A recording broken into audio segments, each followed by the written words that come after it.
કરી છે પણ આજે છોકરીઓએ જોરદાર તાળીઓ બધા છોકરા માટે પાડવાનું છે।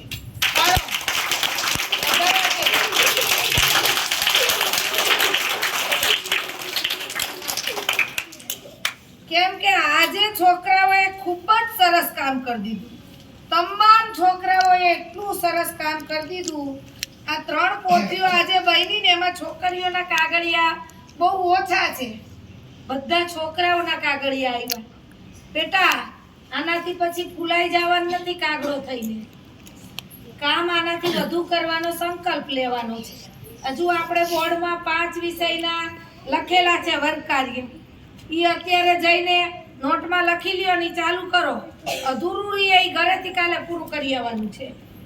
બહુ સરસ કામ કરી રહ્યા છો બધાય તમે, તમારો આભાર। અને આવું ને આવું કામ ચાલુ રાખશો તો તમને વાંથી એક શબ્દ નહીં બોલી શકે કે વાંથી હા વાહ મારી મારા બધો બેટા ભલે હું તમને વાંચન ગણન લેખન જ કરાવતી હોઉં પણ તમને એટલું સરસ હું તૈયાર કરીને બધી બાબતમાં મોકલું છું ને કે તમે વાં પાછા પડો નહીં, બરાબર?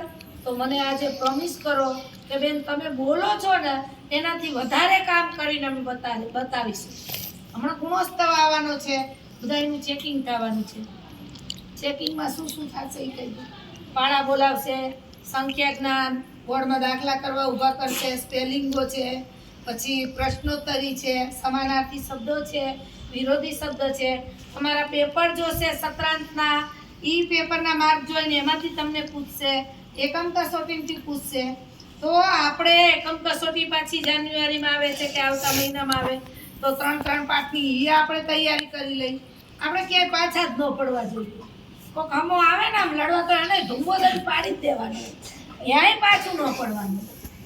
અને ભણવામાં તમે બધા આદર્શ બની જો। હવે મારે કોઈને તનતાળીનું માન અપાવવું પડે છે કેમ કે બધા તનતાળીમાં આવી ગયું।